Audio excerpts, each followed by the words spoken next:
साहब जी आ गए जो कि हम मलकिया से चलकर आ पाए हैं। आपकी तरफ से 51 रुपये पुरस्कार आए। गांधी की फरमाइश है, सो रही थी मैं खोल के किनार में नदी लगा लेके चले गए बड़े निर्वश के साथ। बड़े निर्वश के साथ, दर्द और तकलीफों के साथ ये पैसा आया हुआ है। ये हमारे लाला काका की बड़ी सुपुत्री जी, उनकी बड़ी लड़की की तरफ से 100 रुपये पुरस्कार जो कि आंखों में आंसू है, बाबूजी की यादें हैं। और छोटी लड़की उनकी भी जो कि 51 रुपये पुरस्कार दे रहे हैं, उनके भी आंखों में आंसू है। जो कि आप जानते हैं कि इस समय वो ऐसे परिस्थिति में गुजरे कि आदमी कोई सेवा नहीं कर पाया और हम लोग भी नहीं समझ पाए कि काका को हुआ क्या। समझ सकती हूँ इस चीज का तो बहुत ही दुख है, इसलिए कि काका जी किसी कलाकार से एक बात भी नहीं बोल सके। बस हाँ कलाकारों से बात छोड़ो, परिवार वालों ने बाप से अपनी बात नहीं कर पाई जी। इस बात का तकलीफ है भाई। बहुत बहुत धन्यवाद। हम दुआ करेंगे काका जी को आत्मा को शांति मिले, जहाँ भी रहे खुशहाल रहे, जहाँ पर रहते थे खुशहाल रहे। कलाकारों के बीच में, परिवारों के बीच में कभी किसी से और क्या उनकी खटखटी नहीं थी, सभी को अपने बच्चे जैसा प्यार देते थे क्योंकि वो बुजुर्ग थे, बुजुर्ग कलाकार थे, सम्मानित कलाकार थे, अनुभवी कलाकार थे। अब ऐसे कलाकार नहीं मिलेंगे जो कि इस उम्र में जो इनकी आवाज थी, किसी कलाकार में इस उम्र में आवाज नहीं हो पाएगी। हम लोग तो इस उम्र में भी कभी कभी थक जाते हैं, लेकिन वो अपने उस उम्र में भी जो सेवा दर्शकों का किया है, आज भी दर्शकों के दिल में उनकी जगह बनी हुई है, कभी उनकी जगह मिट नहीं सकती। तो हम दुआ यही करेंगे कि आप जहाँ रहे खुशहाल रहे। धन्यवाद। ए जी, ये आगे कौन? अजय सिंह बाबू साहब जी की तरफ से 1 रुपया पुरस्कार गजल पे खुश होकर के ताया जी से शुक्रिया अदा करती हूँ, आशीर्वाद करना चाहती हूँ। कहना क्या है? वही साहब राम खेलवन प्रधान जी, पूर्व प्रधान जी, आप भगवानपुर की निवासी 11 रुपये दे रहे हैं। लागे रहेगा मैं आप बुझाई कैसे आप सुनना चाहते हैं तो ये लोगों से क्या बोल रहा है? बीच के जरिए खटमल काटे एक सुना गया शुक्रिया।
पश्चिम नारा वाली आपकी तरफ से 100 रुपये का पुरस्कार आया हुआ है।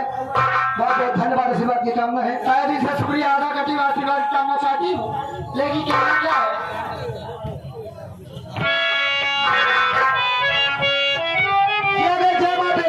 कोल्ड स्टोर के ठेकेदार साहब हमारे बाबा भैया, ए मैडम 51 रुपये आपके लिए, 51 रुपये मेरे लिए आशीर्वाद आया हुआ है प्रश्न में। भैया जी को बहुत बहुत धन्यवाद। आशीर्वाद की कामना है। तो क्या देना चाहिए आप?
ये लाला काका के नाते सजन लाल की तरफ से पुरस्कार बहुत बहुत धन्यवाद। साथ साथ ये बगियापुर से चल कर आए हैं, अपना नाम नहीं बताया, कैसे पुरस्कार बाबा साहब भीमराव अम्बेडकर गीत आप सुनना चाहते हैं, भैया जी को बहुत बहुत धन्यवाद।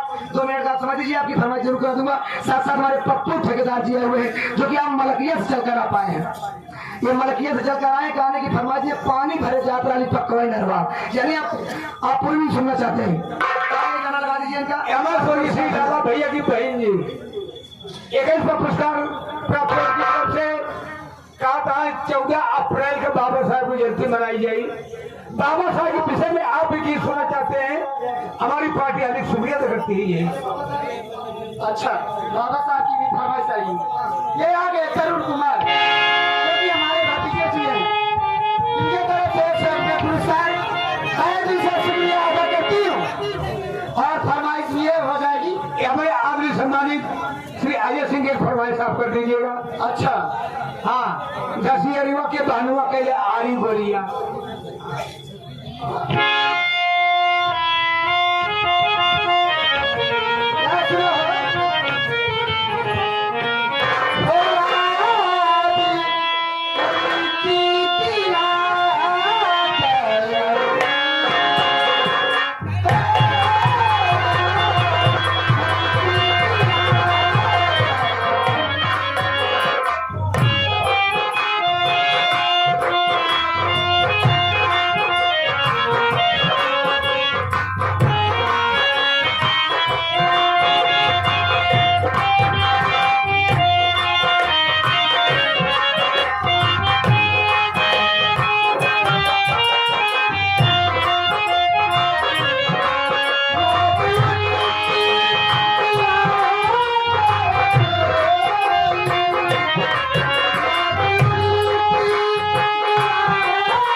ये हमारे बाबा जी की तरफ से 51 रुपये का पुरस्कार आया हुआ है, बहुत बहुत धन्यवाद।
बाबा साहब की फरमाइश गाइए, उसके बाद आप हमारे घर जाइए।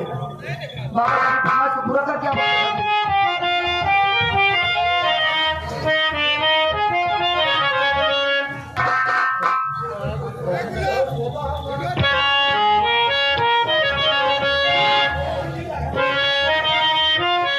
आइए। बाबा साहब की फरमाइश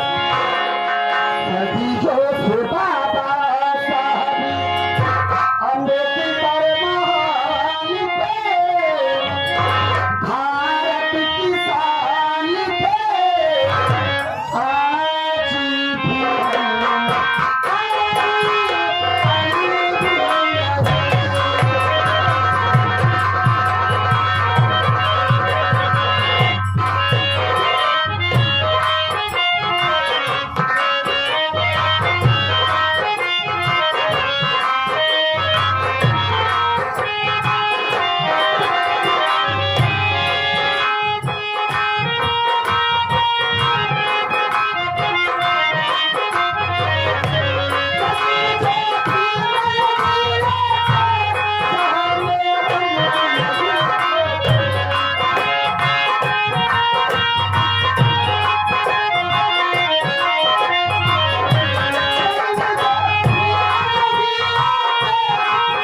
आप इसी शिमला के बुढ़वा के रहने वाले हैं, जो कि आप प्रदेश जाने के ठेका लेते हैं, प्रदेश जाने के लेबरों और कारीगरों की ठेका लेते हैं, स्टील कंपनी में आप काम करते हैं, ठेकेदारी आप करते हैं।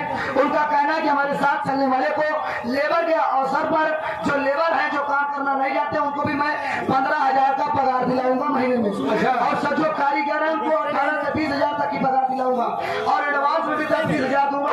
पूरी जिम्मेदारी के साथ प्रदेश ले जाने की मेरी गारंटी है। जिनको चलना हो मुझसे संपर्क करें।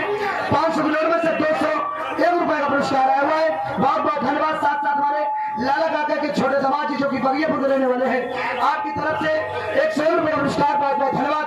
साथ साथ उनके भतीजे साहब, अच्छा काका के भतीजे साहब की तरफ से ये 150 रुपए का पुरस्कार आया हुआ है, जो आप बाबा साहब की गीत गा रही है, उनका कहना पूरा होना चाहिए। बहुत बहुत धन्यवाद। ये आगे लाइट एंड साउंड सिस्टम वाले जो सिस्टम लगा हुआ है, इनके तरफ से 21 रुपए पुरस्कार तहे दिल से शुक्रिया अदा करती हूँ, आशीर्वाद करना चाहती हूँ। रौनक के मामा साहब जो यहाँ पर बैठे हुए हैं 11 रुपया पुरस्कार दिए हुए हैं। रौनक आपको तुम्हारे मामा जी बुला रहे हैं, से आके मिल जाए। शुक्रिया।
हमारी पार्टी अधिक शुक्रिया अदा करती है। साथ साथ हमारे स्वर्गीय श्री लाला भैया की बहन आप पर पुरस्कार दिए हुए हैं। हमारी पार्टी अधिक शुक्रिया। एक फरमाइश के बहनवा हमारे संदीप ठेकेदार जो कि हम मलकिया से चल कर आए हैं, आपकी तरफ से क्या नमस्कार गाने की फरमाइश है, बेदर्दी लगा दे के चले गए। अरे बाप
रौनक के मामा, रौनक की मामा जी की तरफ से कैसे पुरस्कार आया हुआ है।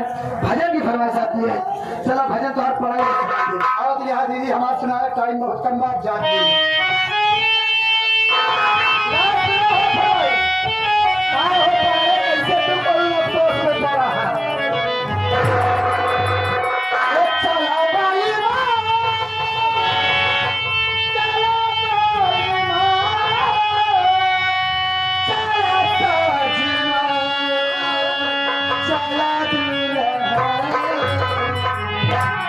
अरे अंगना में पड़ेला अंगना में पड़ेला ओ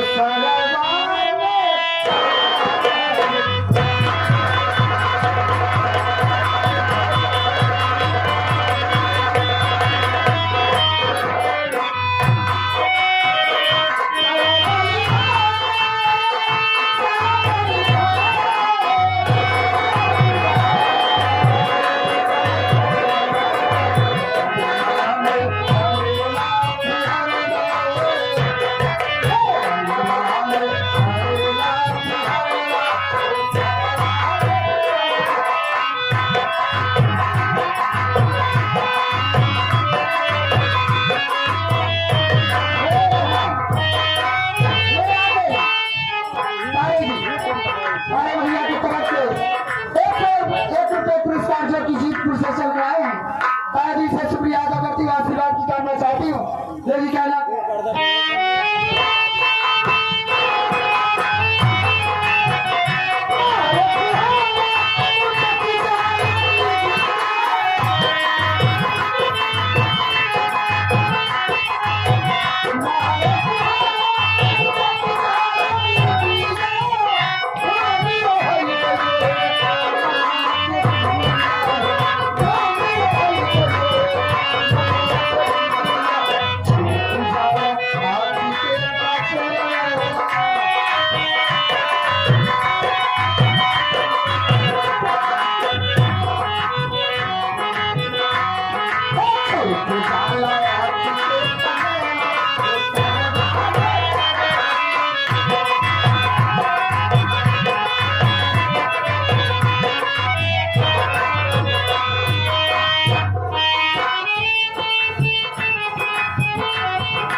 रिश्तेदार जी की तरफ से 100 रुपये पुरस्कार आया हुआ है।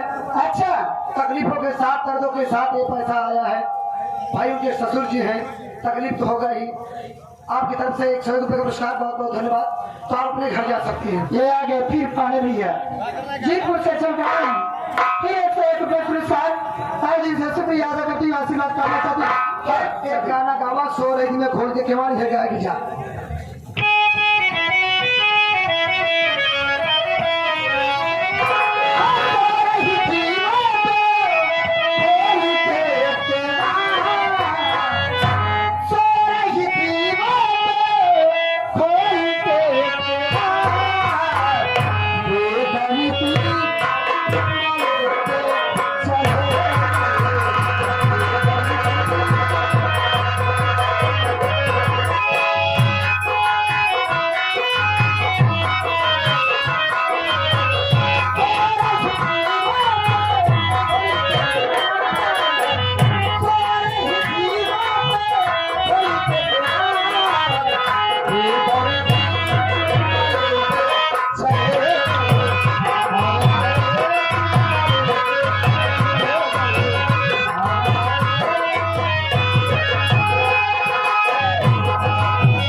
जो कि आप जीतपुर के मेला मालिक हैं। राणा भैया जी आपको बहुत बहुत धन्यवाद। आप कलाकारों को बड़ा सम्मान करते हैं, छोटी सी उम्र में मेला मालिक आप बन गए, कलाकारों को बड़ा सम्मान आप करते हैं। हर साल लगातार ये प्रोग्राम